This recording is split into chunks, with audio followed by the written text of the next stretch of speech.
Good morning, students. A very warm welcome in my chemistry class.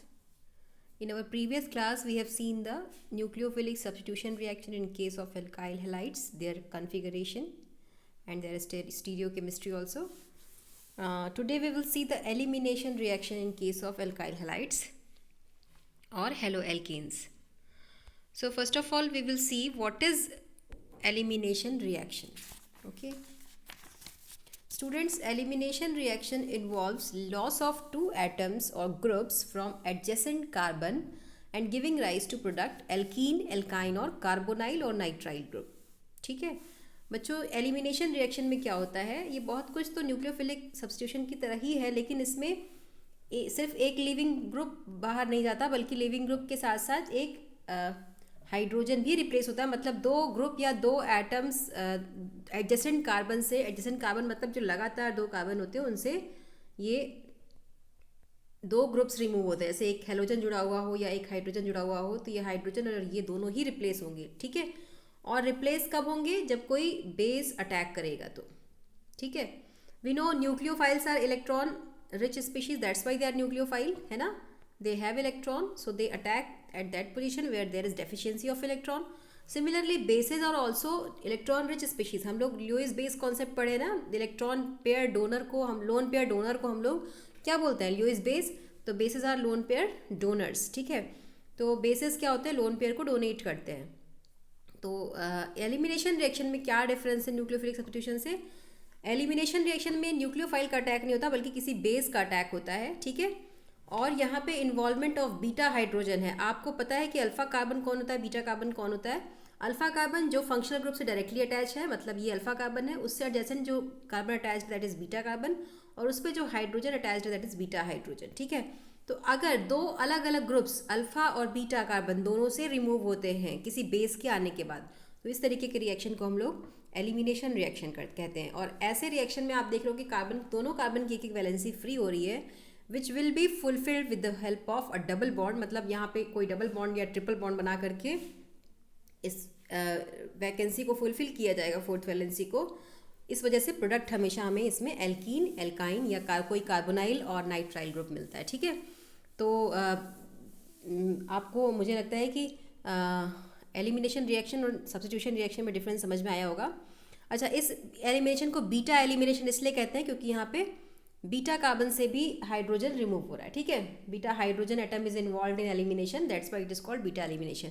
अब ये beta elimination भी दो तरह का होता है. अगर अल्फा कार्बन से ये हाइड्रोजन रिमूव होता, मतलब दोनों ही ग्रुप अगर इसी अल्फा कार्बन से ही रिमूव होते, यहाँ भी तो हाइड्रोजन होगा. ठीक है, तो अगर ये हाइड्रोजन और ये हेलोजन दोनों ही इसी कार्बन से रिमूव होता, तब इसको हम लोग बोलते हैं अल्फा एलिमिनेशन. और अगर ये हाइड्रोजन यहाँ से नहीं बल्कि बीटा कार्बन से रिमूव हो रहा है, तब इसको हम लोग बोलेंगे बीटा एलिमिनेशन. ठीक है, अगर ये हाइड्रोजन रिमूव होता है और ये हेलोजन, तब इसको बोलेंगे बीटा एलिमिनेशन. ठीक है, और बीटा एलिमिनेशन ये 1-2 बीटा एलिमिनेशन कहा जाएगा, क्योंकि ये this is the first carbon and this is second carbon. जो फंक्शनल ग्रुप से अटैच्ड कार्बन है वो इसको हम लोग नंबर 1 देते हैं और बीटा कार्बन को नंबर 2. तो यानी ये 1-2 बीटा एलिमिनेशन है. ठीक है, तो ये हो गया हमारा एलिमिनेशन रिएक्शन. आप यहाँ देख रहे हो, यहाँ बेसिस का अटैक होता है. दूसरी चीज़, यहाँ पे जब भी जो प्रोडक्ट बनेगा that will be N alkene, alkyne, nitrile और कार्बोनाइल ग्रुप. ठीक है, जबकि हमने देखा था कि SN1 या SN2 रिएक्शन में जो हमारा प्रोडक्ट बनता था दैट इज ऑलवेज एल्कोहल. ठीक है, आप देखिए यहाँ आपको मैकेनिज्म दिखाई देगा जो मैंने बताया अभी. Product is alkene. ठीक है, क्योंकि दोनों कार्बन की वैलेंसी फ्री हो रही है, अल्फा कार्बन की भी, बीटा कार्बन की भी. अल्फा कार्बन कौन होता है, बीटा कार्बन कौन होता है, डेल्टा कार्बन कौन होता है, ये सब हमने 11th बहुत अच्छे से पढ़ रखा है. ठीक है, और ये जो बेस है वहाँ अटैक करेगा जहाँ पे उसको प्रोटॉन मिलेगा. ठीक है, तो base will attack because bases are proton acceptor. ठीक है, वो प्रोटॉन को एक्सेप्ट करते हैं, लोन पेयर डोनर होते हैं. ठीक है, तो base will combine with hydrogen and form an acid. ठीक है, और जो हमारा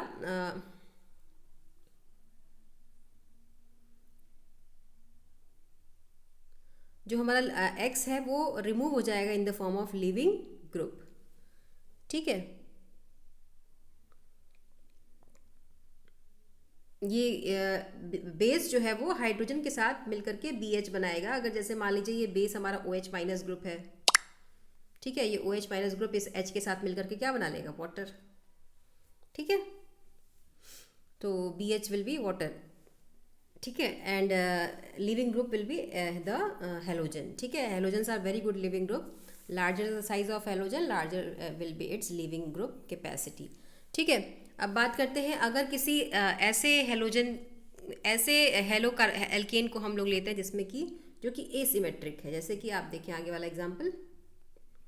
अभी आप देखो ये एसिमेट्रिक हेलो एल्केन है. इट इज़ 2-ब्रोमोपेंटेन. आप इसका स्ट्रक्चर बना सकते हो. You know how can we form 2-ब्रोमोपेंटेन. अब आप देखो यहाँ पे अल्फा कार्बन कौन सा है, बीटा कार्बन कौन सा है. यहाँ पे 2 अल्फा कार्बन है हमारे पास, ठीक है.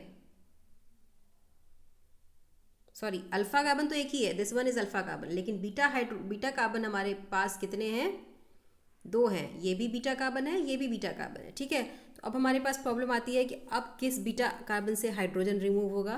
तो इसके लिए आता है सेटजेफ रूल. सेटजेफ रूल भी हमने क्लास 11th में पढ़ रखा है. सेटजेफ रूल ये कहता है कि वो प्रोडक्ट हमारा मेजर प्रोडक्ट होगा जिसमें कि number of alkenes attach to the double bond will be higher. मतलब जिसमें कि डबल बॉन्ड बनने के बाद आप प्रोडक्ट तो एल्कीन बनेगा, क्योंकि एक H रिमूव होगा, एक Br रिमूव होगा. Br will combine with H and H will combine with OH minus and form water BH, and Br will be removed as a leaving group and the product form will be an alkene. लेकिन कौन सी alkene बनेगी, वो alkene बनेगी जिसमें number of alkyl groups are more. आप देखो अगर हम इस वाले कार्बन से हाइड्रोजन को रिमूव करते हैं, इस वाले बीटा कार्बन से, तो ये प्रोडक्ट बनेगा. अब इस प्रोडक्ट में आप देखो कितने डबल बॉन्ड के दोनों तरफ कितने एल्काइल ग्रुप्स हैं, केवल एक एल्काइल ग्रुप है, दैट इज़ प्रोपाइल, ठीक है. इस पर तो कोई एल्काइल ग्रुप है ही नहीं. और यही आप इधर प्रोडक्ट देखिए, जब ये इस वाले बीटा कार्बन से हाइड्रोजन रिमूव होता है तब हमारा डबल बॉन्ड यहाँ बनेगा और हमारे पास जो दोनों कार्बन पे अटैच्ड एल्काइल होंगे वो ज़्यादा होंगे. एक तरफ मिथाइल भी अटैच्ड है और एक तरफ इथाइल भी अटैच्ड है.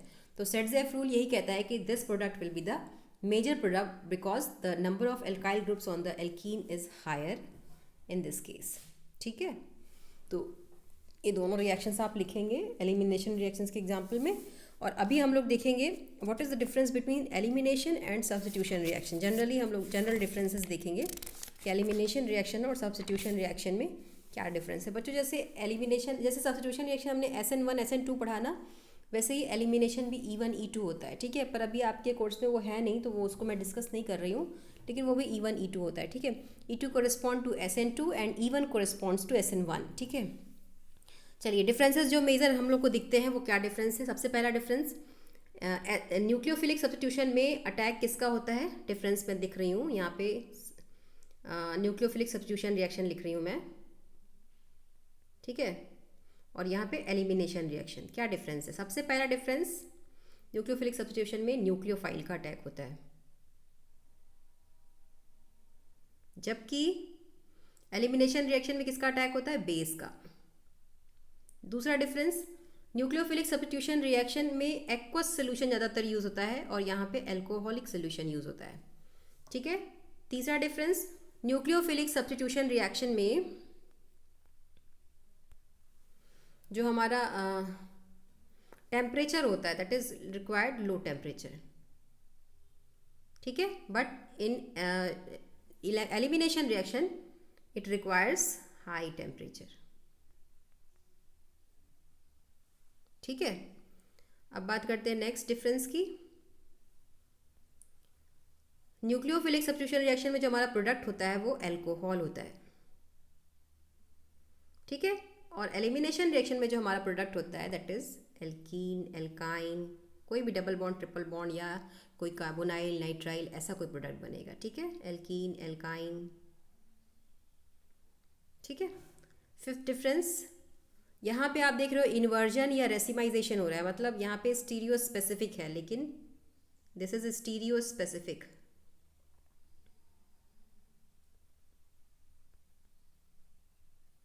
It is not stereo specific. Elimination is not stereo specific, ठीक है. मैं शॉर्ट में लिख रही हूँ SSP.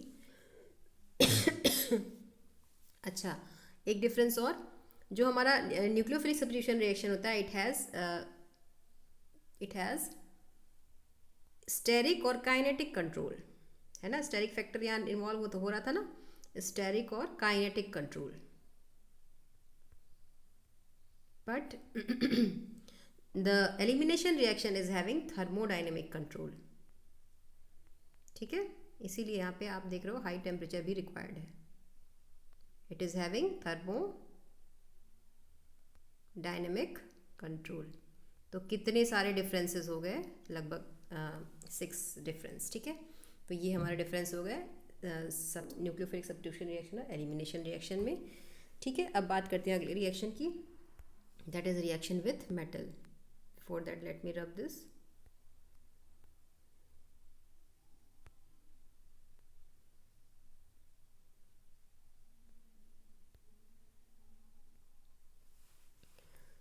That is reaction with metal, ठीक है।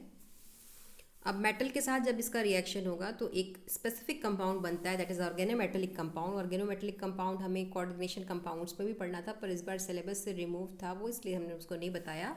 ऑर्गेनोमेटेलिक कंपाउंड वो होता है जिसमें मेटल की बॉन्डिंग हो कार्बन के साथ। किसी भी मेटल की बॉन्डिंग जब कार्बन के साथ होती है तो उसको, ऐसे कंपाउंड को हम लोग ऑर्गेनोमेटेलिक कंपाउंड कहते हैं, ठीक है।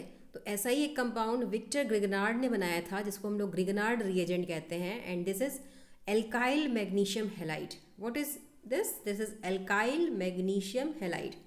मतलब यहाँ एल्काइल ग्रुप है प्लस मैग्नीशियम है और हैलाइड मतलब हेलोजन ग्रुप है, यानी this is in short RMgX, alkyl magnesium halide और RMgX। It is called Grignard reagent क्योंकि इसको ग्रिगनार्ड ने बनाया था। It is an organometallic compound because there is bonding between carbon and a metal, metal is magnesium, ठीक है।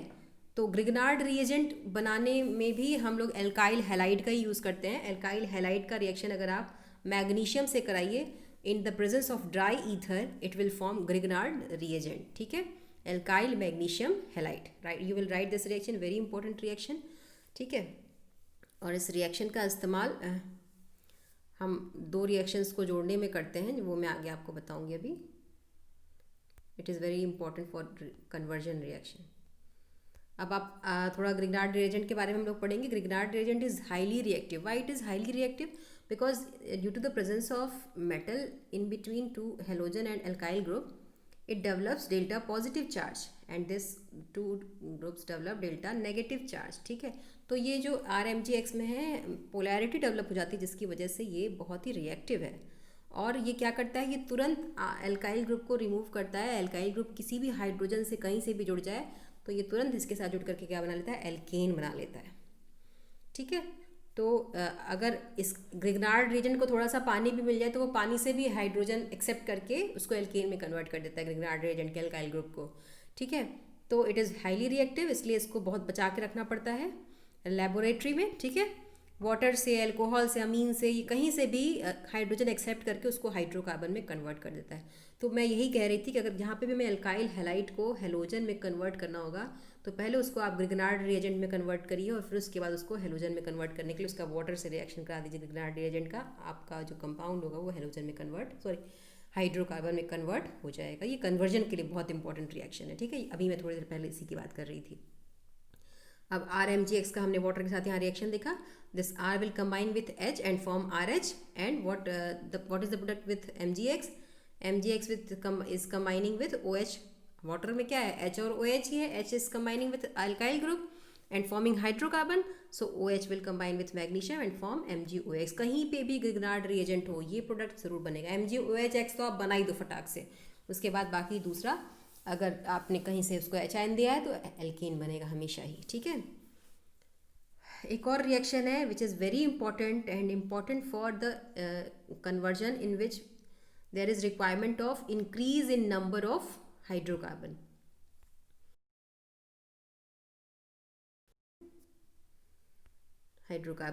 ठीक है, मेरी बात आपको समझ में नहीं आई होगी, मैं बताती हूँ। This is called Wurtz reaction. ये कौन सा रिएक्शन है? वुड्स रिएक्शन, बहुत इंपॉर्टेंट रिएक्शन है।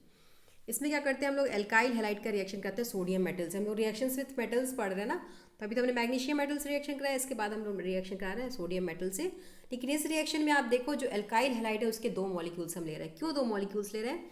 क्योंकि ये 2 मॉलिक्यूल्स में जो हैलाइड आयन है, halide ion will combine with sodium ion, 2 sodium ions and form NaX, sodium halide. And the two alkyl group will combine together and form alkane. Again ये alkane बना देगा।